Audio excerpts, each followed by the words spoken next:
SSC 26 সবাই কেমন আছো? আশা করি সবাই খুব ভালো আছো। আজকে তোমাদের মধ্যে একটা বিশেষ জিনিস আলোচনা করা হবে। বিষয়টা হচ্ছে আমরা জানি লিটল এবং ফিউ এই দুইটা নেগেটিভ ওয়ার্ড। ট্যাগ কোয়েশ্চেন করার সময় আমরা এই বিষয় সম্পর্কে জানি। তবে লিটল এবং ফিউ এরাও অ্যাফার্মেটিভ হতে পারে, এই বিষয়টা আমরা আজকের ভিডিওতে জানতে পারবো। এছাড়াও পুরো ট্যাগ কোয়েশ্চেনের যে মেইন বেসিক একদম জিরো থেকে যে স্টার্টিং সেখান থেকে আমরা জানতে পারবো। তো কথা বাড়াবো না, আজকে ভিডিওটা সবাই এনজয় করবে আশা করি, এবং যারা এসএসসি স্টুডেন্টস আছো তারা বেসিক থেকে দেখতে পারবা। তো আসো আমরা স্টার্ট করি। ওকে, ট্যাগ কোয়েশ্চেন। তো প্রথমত আমাকে জানতে হবে ট্যাগ কোয়েশ্চেন করতে হলে কয়টা কাজ করতে হয়। জাস্ট 4টা কাজ করতে হয়। কি কি কাজ করতে হয় খেয়াল করেন। Auxiliary verb, do, does, did, এই 4টার মধ্যে যে কোনো একটাকে লিখতে হবে। এটা হচ্ছে আমার প্রথম কাজ। স্যার আমার দ্বিতীয় কাজ হচ্ছে নট লিখতে হবে অথবা নট লিখতে হবে না। এখানে নটের সংক্ষিপ্ত ফর্মটা ব্যবহার করতে হবে, এন অ্যাপোস্ট্রফি টি, এন অ্যাপোস্ট্রফি টি। এটাকে আমরা লিখবো অথবা লিখবো না। এরপরে আমরা স্যার থার্ড কাজে এসে কি করব, সাবজেক্টের প্রোনাউন লিখবো, এবং 4 নম্বর কাজে এসে কি করব, কোয়েশ্চেন মার্ক লিখবো। এখন অনেকের মনের মধ্যে ঘুরতেছে, স্যার ফার্স্টেই বললেন অক্সিলিয়ারি ভার্ব অথবা ডু অথবা ডাজ অথবা ডিড, আমি কোনটা লিখবো? আমি তো 4টাই লিখতে পারবো না, আমাকে যে কোনো একটা লিখতে হবে। তাহলে স্যার আমি কখন কোনটা লিখবো? তো স্যার আপনারা সবসময় মনে রাখবেন, যদি আপনার পরীক্ষার কোয়েশ্চেনে am, is, are, was, were, have, has, had, shall, will, should, would, can, could, may, might, must, ought to, need to, dare এই জাতীয় অক্সিলারি ভার্বগুলো থাকে, তাহলে আপনি অ্যান্সারটা অক্সিলারি ভার্ব দিয়ে শুরু করবেন। আর যদি অক্সিলিয়ারি ভার্ব না পাওয়া যায় তাহলে আপনি ডু, ডাজ, ডিড দিয়ে শুরু করবেন। আপনাদের সুবিধার্থে আমি অক্সিলারি ভার্বের লিস্টটা দিয়ে দিয়েছি, তো একটু আমরা দেখে নিব। am, is, are, was, were, have, has, had, shall, will, should, would, can, could, may, might, must, ought to, need to, dare। তো এখানে একটা সঠিক প্রনাউন্সিয়েশনও শিখিয়ে দিয়ে আমরা ক্লাসের ফাঁকে। ক্যান কুড আমরা সচরাচর বলে থাকি ক্যান কুড, বাট উচ্চারণটা অ্যাসপাইরেটেড সাউন্ড হবে। ইংরেজিতে কিছু সাউন্ড আছে যেগুলোকে আমরা অ্যাসপাইরেটেড বলে থাকি, যেমন ফি, টি, কিউ, খেই। তো এই অ্যাসপাইরেটেড সাউন্ডগুলো একটু জোর দিয়ে বলতে হয় বা বাতাসের তাড়না দিয়ে বলতে হয়, এই জন্য এগুলোকে অ্যাসপাইরেশন বা অ্যাসপাইরেটেড সাউন্ড বলে থাকি আমরা। সো এই জায়গাটাতে আমরা অ্যাসপাইরেটেড সাউন্ড ইউজ করব। এটা ক্যান হবে না, হবে ক্যান। এটা কুড হবে না, হবে কুড। Can, could. আশা করি সবাই বুঝতে পেরেছেন। সো যদি অক্সিলিয়ারি ভার্ব থাকে পরীক্ষার প্রশ্নে তাহলে আমি অক্সিলিয়ারি ভার্ব লিখবো, আর যদি পরীক্ষার প্রশ্নে অক্সিলিয়ারি ভার্ব না থাকে তাহলে আমরা কি লিখবো স্যার? ডু লিখবো, ডাজ লিখবো অথবা ডিড লিখবো। এখন কোশ্চেন আসবে, স্যার কখন আমি ডু লিখবো, কখন আমি ডাজ লিখবো, কখন আমি ডিড লিখবো? তো এটা জানার জন্য আপনাদেরকে একটু ছোট্ট করে শর্ট নোটগুলো দেখে নিতে হবে। যদি পরীক্ষার প্রশ্নে ভার্বের 1 থাকে, মেইন ভার্বের 1 থাকে, তাহলে ডু ব্যবহার করব। যদি পরীক্ষার প্রশ্নে ভার্বের সাথে এস বা ইএস থাকে তাহলে আমরা ডাজ ব্যবহার করব। এখানে একটা মিল দেখে নাও, এই যে ভার্বের সাথে যখন এস বি এস থাকে এখানেও এস আছে, আবার ডাজ বানানোর মধ্যেও এস আছে। সো ভার্বের সাথে এস থাকলে সবসময় আমরা কি দিয়ে ট্যাগ কোয়েশ্চেন করব? ডাজ দিয়ে করব। এবার স্যার যদি ভার্বের 2 থাকে তাহলে আমরা কি দিয়ে ট্যাগ কোয়েশ্চেন করব? ডিড দিয়ে করব। তো আশা করি সবাই বুঝতে পেরেছেন যে কখন অক্সিলিয়ারি ভার্ব, কখন ডু, কখন ডাজ, কখন ডিড। তো শর্টলি যদি বলতে চাই, অক্সিলিয়ারি ভার্ব থাকলে অক্সিলিয়ারি ভার্ব, অর্থাৎ am, is, are, was, were, have, has, had, shall, will, should, would, can, could, may, might, must, ought to, need to, dare, যদি এগুলো থাকে তাহলে এগুলোই। আর যদি অক্সিলিয়ারি ভার্ব না থাকে তাহলে ডু, ডাজ, ডিড।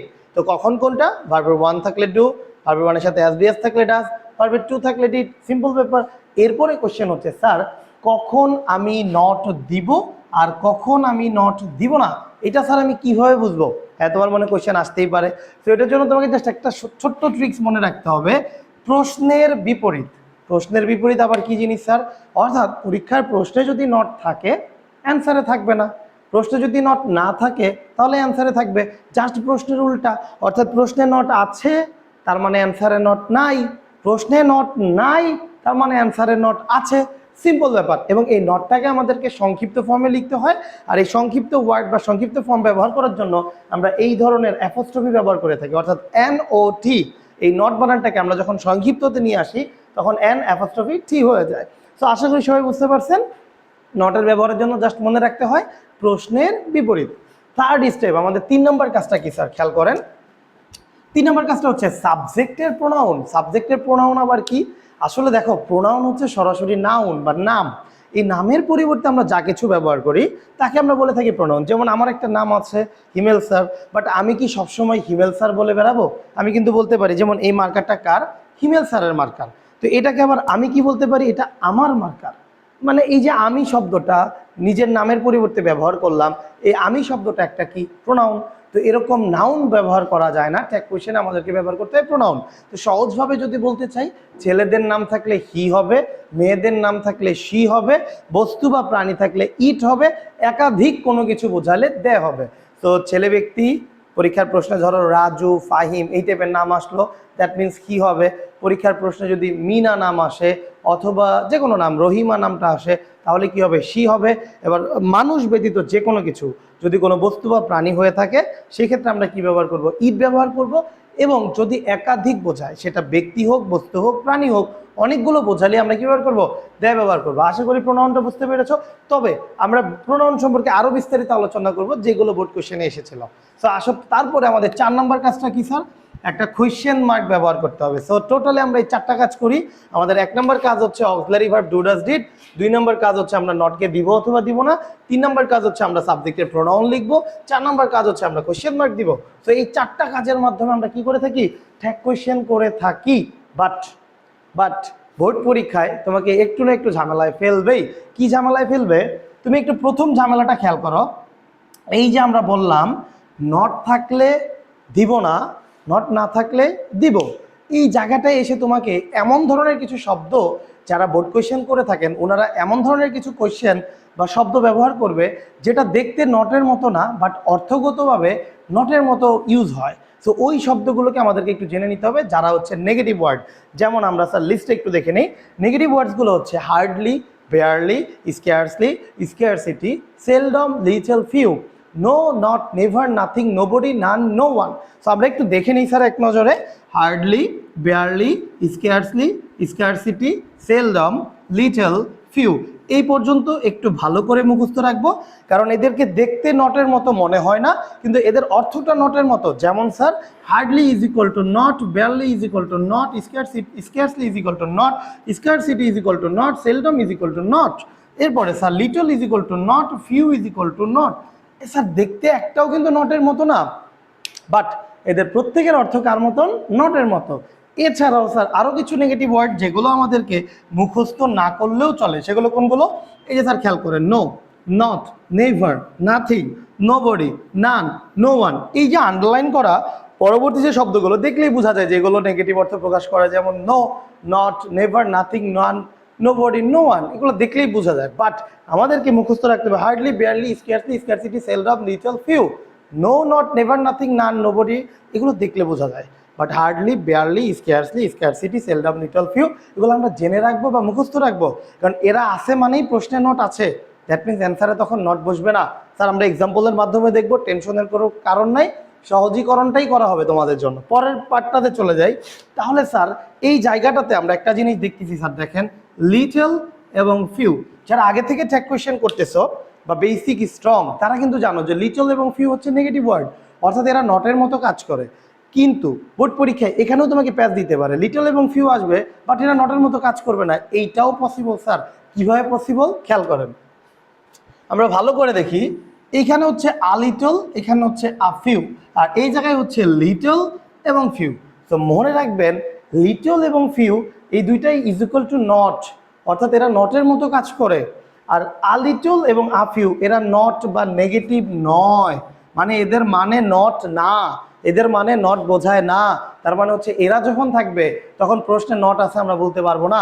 সহজ কথায় লিটল ফিউ থাকলে প্রশ্নে নট আছে, কিন্তু আ লিটল আ ফিউ থাকলে প্রশ্নে নট নাই। সহজ সমীকরণ, আশা করি সবাই বুঝতে পারছেন। তারপরও আমরা এক্সাম্পলের মাধ্যমে পুরো বিষয়টা ক্লিয়ার হয়ে যাব। এবং জাস্ট এইটুকু ক্লাস দিয়ে তুমি সারাক্ষণ নবদূত, অ্যাডভান্স বই, ইসেন্স বই, ভার্টেক্স বই, বিভিন্ন বই থেকে পড়ে, লেকচার গাইড থেকে পড়ে যত বেসিক গেদার করেছো, দেখবো ওই টোটাল বেসিকটা এই জায়গায় চলে এসেছে ইনশাল্লাহ। তো আসো পরের অংশটুকু আমরা একটু পড়ে দেখি। Fahim hardly comes here.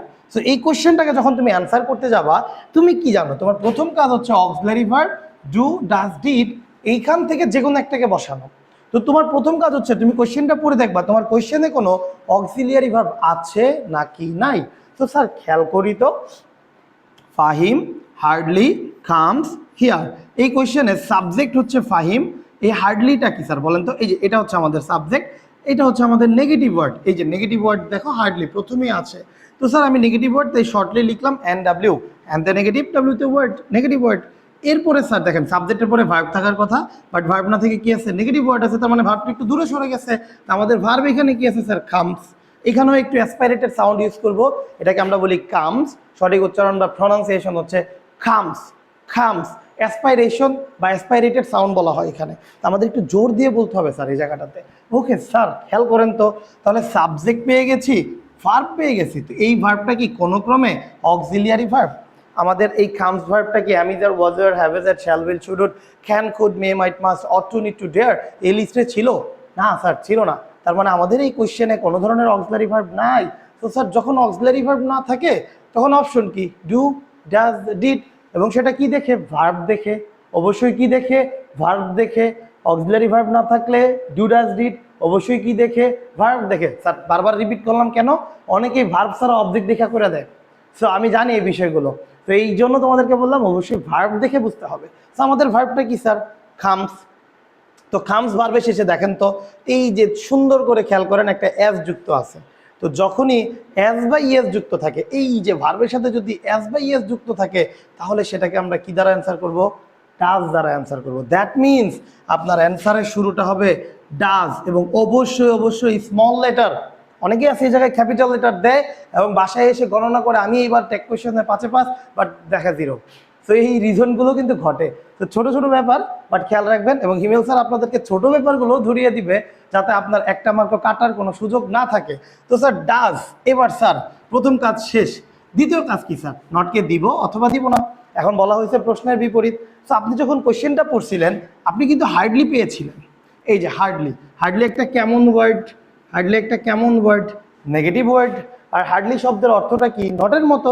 That means আমরা বুঝতেছি আমাদের এই কোয়েশ্চেনে কি আছে, নট আছে। নট আছে স্যার, কেন আছে, কারণ হার্ডলি আছে, কারণ hardly is equal to not. তাহলে স্যার যেহেতু প্রশ্নে নট আছে, আমরা কিন্তু পড়েছিলাম যে প্রশ্নের বিপরীত করতে হয়। প্রশ্নের নট আছে মানে অ্যান্সারে নট নাই। তার মানে এইখানে যেহেতু হার্ডলি আছে, তার মানে নট আছে, তার মানে অ্যান্সারে নট বসবে না। তো আমার দ্বিতীয় কাজ শেষ, নট দিব অথবা দিব না। যেহেতু নট আছে তাই অ্যান্সারে নট দিব না, নটের কাজ শেষ। এবার স্যার তৃতীয় কাজটা কি ছিল, এই যে 3 নম্বর কাজটা কি ছিল, সাবজেক্ট এর প্রোনাউন। স্যার সাবজেক্ট কি, আমাদের পরীক্ষার প্রশ্নের সাবজেক্ট এখন হচ্ছে কি, ফাহিম। তো আমরা জানি ছেলে ব্যক্তি হলে হি, মেয়ে ব্যক্তি হলে সি, বস্তু বা প্রাণী হলে ইট, একাধিক বোঝালে দেয়। তো স্যার যেহেতু ফাহিম আছে, সেহেতু স্যার এখানে আমরা ছেলে ব্যক্তির পরিবর্তে কি প্রোনাউন ইউজ করি, হি। দ্যাট মিনস অ্যান্সার হবে ডাজ হি। আশা করি সবাই বুঝতে পেরেছেন। যদি তারপরেও কারো কোনো কোয়েশ্চেন থাকে, কোনো টপিক নিয়ে স্পেশালি ঝামেলা থাকে, যে কোনো ধরনের রিকমেন্ডেশন থাকে, স্যারকে কমেন্ট বক্সে জানাবেন, আপনাদের ওইটা নিয়ে স্যার ভিডিও তৈরি করে দেবে ইনশাল্লাহ। ওকে, পরের কোয়েশ্চেনটা আমরা সলভ করি। পরের কোয়েশ্চেনটা হচ্ছে দে আর প্লেয়িং ফুটবল। এখন এই কোয়েশ্চেনটাতে দে কি আমাদের সাবজেক্ট, আর কি আমাদের ভার্ব।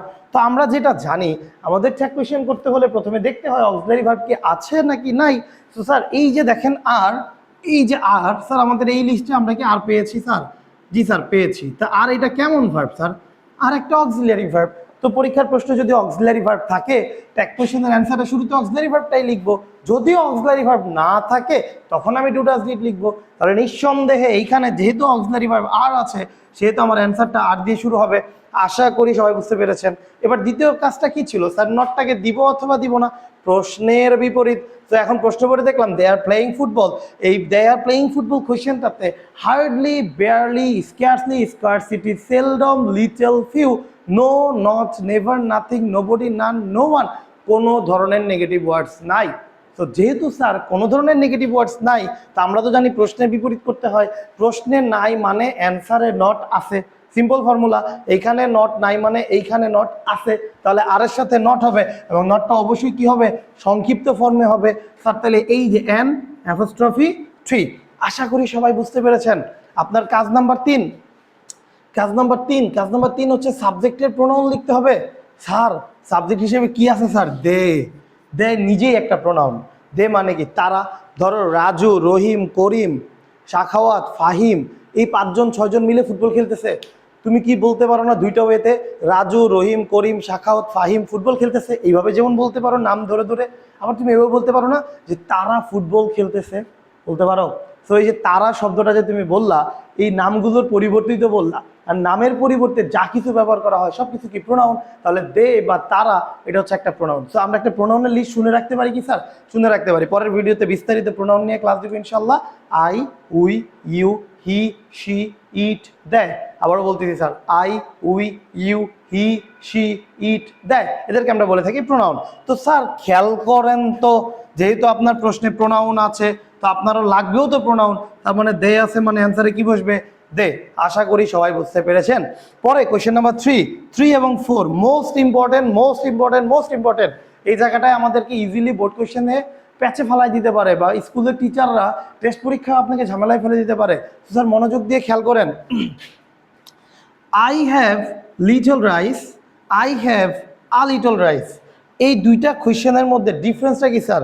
খেয়াল করেন, এইটা হচ্ছে আমাদের সাবজেক্ট, এইটা হচ্ছে আমাদের ভার্ব, সেম এটা হচ্ছে আমাদের সাবজেক্ট, এটা হচ্ছে আমাদের ভার্ব, এবং এইখানে আমরা দেখতেছি লিটল, এইখানে আমরা দেখতেছি আ লিটল।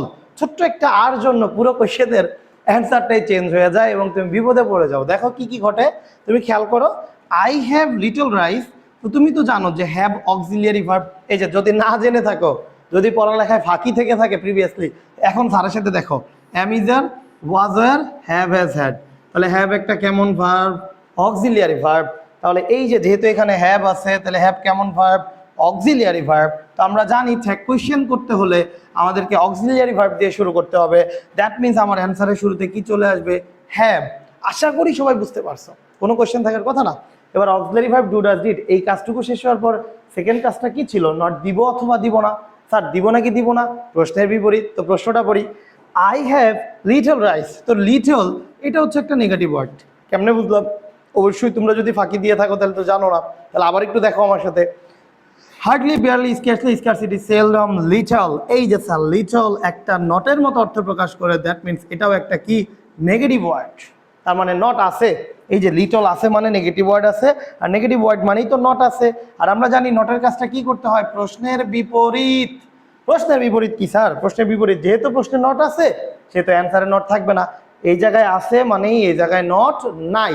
তো স্যার নট আছে, নট দিলাম না, আমার নটের কাজ শেষ। আমাদের 3 নম্বর কাজ কি? সাবজেক্টের প্রোনাউন। তো স্যার এই যে আই, আই কি স্যার নাউন? আই কি কারো নাম? না, নামের পরিবর্তে মানুষ আই বলে থাকে, আমি বলে থাকে। সো আই একটা প্রোনাউন। সো যেহেতু প্রোনাউন আছে এবং আমাদের লাগবেও প্রোনাউন, তার মানে আই থাকলে অ্যান্সারে কি বসবে স্যার? আই বসবে। আশা করি সবাই বুঝতে পারছেন, একদম বেসিক থেকে কথা বলছি। এরপরে স্যার খেয়াল করেন, I have a little rice, তো স্যার হ্যাভ আছে অক্সিলিয়ারি ভার্ব, আবারও হ্যাভ বসবে। প্রশ্নে এবার কি স্যার নট আছে নাকি নাই বলো তো? তোমরা হ্যাঁ এতক্ষণে তোমরা বুঝে যাওয়ার কথা, আমি জানি তোমরা বলে ফেলছো, এবং অনেকেই যারা নোট ডাউন করছো তারা লিখেও ফেলছো যে এই কোশ্চেনে নট নাই। স্যার কেন নাই? কারণ জানেন লিটল হচ্ছে নটের মতো অর্থ প্রকাশ করে, কিন্তু আ লিটল এবং আ ফিউ এরা নেগেটিভ নয়, এরা নেগেটিভ নয়, মানে এদের অর্থ নটের মতো নয়, এরা অ্যাফার্মেটিভ। তো স্যার যেহেতু এরা অ্যাফার্মেটিভ, তার মানে এবার প্রশ্নে নট নাই, প্রশ্নে নট নাই, প্রশ্নে নট নাই। নট নাই মানে আমার অ্যান্সারে কি করতে হবে? নট দিতে হবে। তাহলে স্যার এই হ্যাভটা কি হয়ে যাবে স্যার? হ্যাভটা হয়ে যাবে হ্যাভেন্ট। আশা করি সবাই বুঝতে পেরেছেন। এবং নটটা সবসময় সংক্ষিপ্ত ফর্মে অ্যান অ্যাপোস্ট্রফি। ও আচ্ছা, উপরের যে কমার মতো থাকে, অনেকে বলে অ্যান উপরে কমা টি, বুঝলো না, ওটার নাম হচ্ছে অ্যাপোস্ট্রফি। ওকে, এরপরে স্যার এই যে আই একটা প্রোনাউন, তো প্রোনাউন থাকলে কি বসে? প্রোনাউনই তো বসে, কারণ ট্যাগ কোয়েশ্চেন মানেই তো প্রোনাউন লাগবে, এবং লাস্টে অবশ্যই কোয়েশ্চেন মার্কটা দিতে ভুলবো না। আশা করি আপনারা সবাই বুঝতে পেরেছেন। এবং এইটা ছিল জাস্ট একটা ক্লাস, কাভার ক্লাস। তুমি বলতে পারো এটা হচ্ছে আমাদের মলাট বা ক্লাসের একটা উপরের অংশ। ট্যাগ কোয়েশ্চেন সম্পর্কে একদম সিম্পল কমপ্লেক্স কম্পাউন্ড সেন্টেন্সের ট্যাগ কোয়েশ্চেন পর্যন্ত স্যার সলভ করে দিব। সো ধাপে ধাপে ভিডিওগুলো আসবে। ততদিন পর্যন্ত সবাই সুস্থ থাকবে, ভালো থাকবে, এবং হিমেল স্যার ইংলিশ একাডেমির সাথে থাকবে। আসসালামু আলাইকুম।